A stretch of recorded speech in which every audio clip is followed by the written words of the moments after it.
በኢትዮጵያ ንጹህ የመጠጥ ውሃን ለማቅረብ ከተሰሩ ፕሮጀክቶች ውስጥ በርካቶቹ በአይረንና ፍሎራይድ ንጥረ ነገሮች መብዛት የተነሳ ጥቅም ላይ ማዋል አስቸጋሪ የሆነ ስለመምጣቱ የተነገረው በዚህ ሳምንት ነበረ።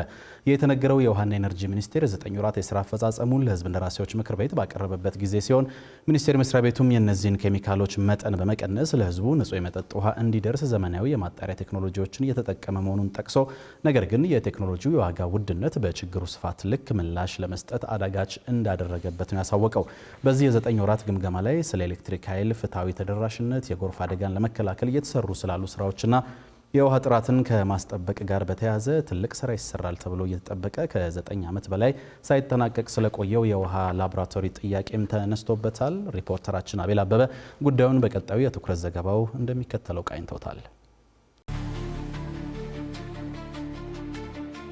የኤሌክትሪክ ኃይል ተደራሽነትን ወደ 63 በመቶ ከፍ ከማድረግ አንስቶ በ9 ወራት ለጎረቤት ሀገራት ከተሸጠ የኤሌክትሪክ ኃይል $365 ሚሊዮን ተገኝቷል የተባለው በዚሁ ሳምንት ለሕዝብ እንደራሴዎች ምክር ቤት በቀረበው የውሃና ኢነርጂ ሚኒስቴር የ2018 ዓ.ም የ9 ወራት ሪፖርት ላይ ነው። በዚሁ ሪፖርት ላይ በኢትዮጵያ ከዚህ ቀደም 79 ሚሊዮን የነበረውን የመጠጥ ውሃ ተጠቃሚ ቁጥር ወደ 82.3 ሚሊዮን ከፍ አድርገነዋል ያለው ሚኒስቴር መስሪያ ቤቱ በ9 ወራት ውስጥ ብቻ 2.7 ሚሊዮን ሰዎችን የመጠጥ ውሃ ተጠቃሚ ማድረግ ችያለሁ ብሏል። በዚሁ የምክር ቤት ቆይታ ዜጎችን ከጎርፍ አደጋ ለመከላከል የተደረጉ ጥረቶች እንዲሁም ከኤሌክትሪክ ኃይል አቅርቦትና ፍትሃዊ ተደራሽነት ብሎም የፕሮጀክቶች አፈጻጸም መዘግየትን የተመለከቱ ጉዳዮች ከእንደራሴዎች ጥያቄ የተነሳባቸው ነበሩ። ተጨማሪ ጥያቄ ያስነሳው አንዱ ጉዳይ ደግሞ በዚህ በጀት ዓመት 10 የመጠጥ ውሃ ፕሮጀክቶችን ጥናትና ዲዛይን ለማጠናቀቅ ታቅዶ አፈጻጸሙ ዝቅ ያለ ሆኖ መገኘቱ ነው። የ10 የመጠጥ ውሃ ፕሮጀክት የጥናትና ዲዛይን ስራን ለማጠናቀቅ ታቅዶ ማጠናቀቅ የተቻለው አንድ ሲሆን አፈጻጸሙ 10 በመቶ ብቻ። ያልተጠናቀቀበት ምክንያት ተብሎ በሪፖርቱ የተገለጸው የጉድጓድ ቁፋሮ ስራው በታቀደለት ጊዜ ባለመጠናቀቁ እንደሆነ ይገልጻል። ከዚህ ስራ አንጻር በመጀመሪያ የቁፋሮ ስራው በታቀደለት ጊዜ ባለመጠናቀቁ ነው የሚለው ምክንያት የታቀደን እቅድ በተቀመጠለት ጊዜ ከመፈጸም አንጻር ምን ያክል ትክክል ነው?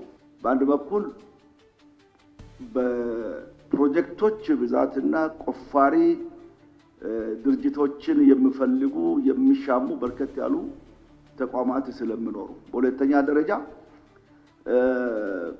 የጸጥታ ችግር ወዳለባቸው አካባቢዎች ላይ እነዚህን መሳሪያዎቻቸውን ይዞ ለመሄድ ያለመፈለግ ፍላጎትም ስለሚኖር፣ ሶስተኛ ቴክኒካል ችግሮች ያለባቸው ተሽከርካሪዎችና መሳሪያዎች ስለሚሆኑ እነዚህን ሁሉ ወደዛ አጓጉዞ በተፈለገው ጊዜ ቁፋሮ አከናውኖ ምንጩ ከተገኘ በኋላ ወደ ግንባታ መቀየር ላይ ውሱነቶች ተፈጥሯል። የውሃና ኢነርጂ ሚኒስቴር በተለይ የመጠጥ ውሃ ተደራሽነትን ከማስፋት ጋር በተያያዘ በገጠርና በከተማ 3278 የውሃ ተቋማትን ወደ ስራ በማስገባት ከ2.7 ሚሊዮን በላይ ሰዎችን ተጠቃሚ ማድረግ እንደተቻለ ቢጠቅስም በእነዚህ ተቋማት የሚቀርበው የውሃ ጥራት ጉዳይ ግን ሌላው ጥያቄ የተነሳበት ጉዳይ ሆኗል። በሀገሪቱ የተሰሩ በርካታ የውሃ ፕሮጀክቶች የአይረንና የፍሎራይድ ንጥረ ነገሮች በብዛት እንደሚስተዋሉባቸው የጠቀሱት የምክር ቤቱ አባላት ይህን በማከም ጥራቱ የተጠበቀ ውሃ ለማቅረብ ምን እየተሰራ ነው ሲሉ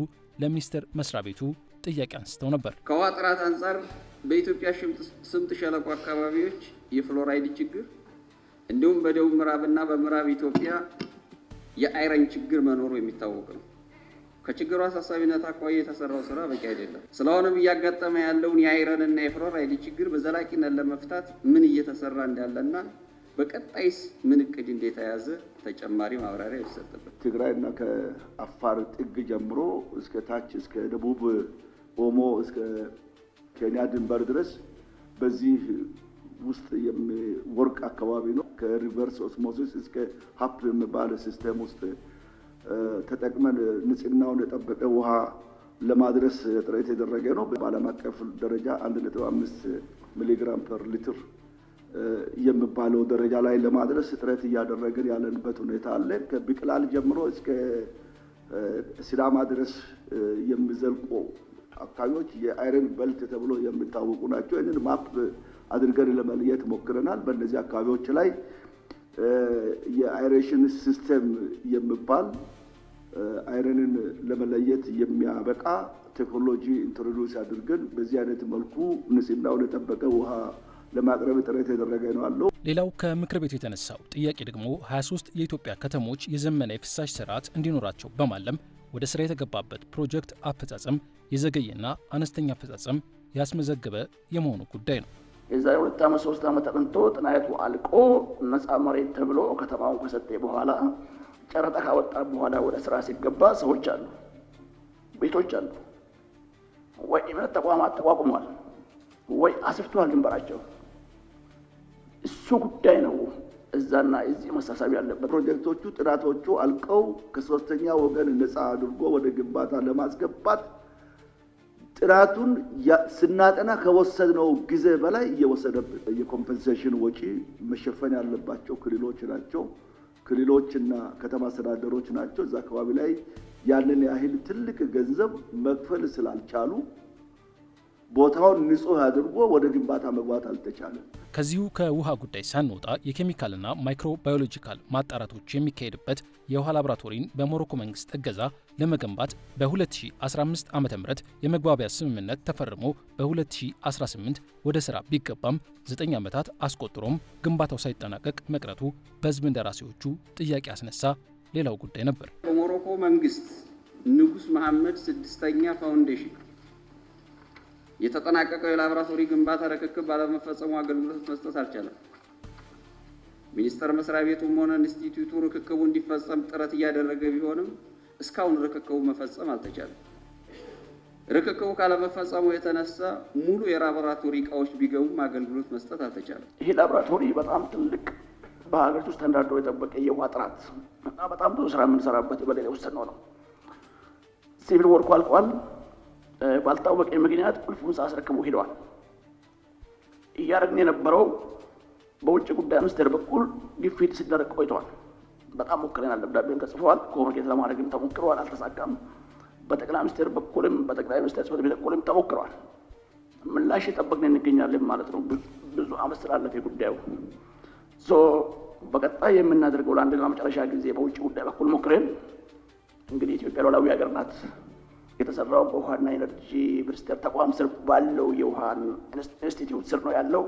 እኛ አስተዳደራዊ እርምጃ ወስደን ለአገልግሎት እናደርጋለን ማለት ነው። ሌላው ለውሃና ኢነርጂ ሚኒስቴር በምክር ቤቱ የተነሳው ጥያቄ በተደጋጋሚ በዜጎች ሕይወትና ንብረት ላይ ጉዳት እያደረሰ የዘለቀውን የጎርፍ አደጋን የተመለከተ ነው። የጎርፍ አደጋ ባለፉት 5 ዓመታት ከዓለም ባንክ ጋር በተሰሩ የትብብር ስራዎች ከፍተኛ የሆነ ቅናሽ ታይቶበታል ያለው ሚኒስቴር መስሪያ ቤቱ በ9 ወር የተሰሩ የመከላከል ስራዎችንም አብራርተዋል። በዚሁ ጊዜ የጎርፍ መከላከል ስራው በጥናት ጭምር በተለያዩ አካባቢዎች ላይ እየተሰራ መሆኑን የጠቀሰው ሚኒስቴር መስሪያ ቤቱ የመከላከል ስራው ተሰርቶም ቢሆን ልንከላከላቸው የማንችላቸው የተፈጥሮ አደጋዎች መኖራቸውን መገንዘብ ይገባል ነው ያለው። ሚኒስቴር መስሪያ ቤቱ በአርባ ምንጭ ኩልፎ አካባቢ ጎርፍና የመሬት መንሸራተትን ለመከላከል በሚል ለቢሊየን ብር በተጠጋ በጀት ተሰርቶ አደጋ የደረሰበትን ፕሮጀክት ለዚሁ ጉዳይ በምሳሌነት ጠቅሶታል። ኩልፎ አካባቢ ላይ ትልቅ ስትራክቸር ብዙ ሚሊዮን እንደው ወደ ቢሊዮን የሚጠጋ ገንዘብ ኢንቨስት አድርገን ሰርተናል። ክቡር ጠቅላይ ሚኒስትራችን በጎበኙት እንደሆነ ሚዲያ ላይ አይታችኋል። ነገር ግን ከላይ አካባቢ ላይ የነበረው እንትን በሙሉ እንዳለ ነው ይዞ ሄዶና ያ ሁሉ ህዝብ ጉዳት ያደረሰው። እንዲህ አይነት አክት ኦፍ ጋድ ነው ብሉት ብዙዎችና ይሄ ነገር እንዳይከሰት ሁላችንም እንግዲህ በጸሎት መጠበቅ አለብን። ተፈጥሮን መንከባከብ ይኖርብናል የሚል ሀሳብ አለ። ይህና በተሰጣቸው አዋጅ ተፋሰስ በላይኛው መካከለኛውና ታችኛው ወረዳዎች 213.34 ኪሎ ሜትር በስምጥ ሸለቆ ሐይቆች ወረዳዎች 31.31 ኪሎ ሜትር ኦሞ ግቤ ተፋሰስ ዳሰነች አካባቢ 11 ኪሎ ሜትር በድምሩ 255.65 ኪሎ ሜትር የሚደርስ የቅድመ ጎርፍ መከላከል ስራዎች በመስራት 7100 ሄክታር የእርሻ ማሳና 29189 ሰዎችን ከመፈናቀልና ጉዳት መከላከል ተችሏል።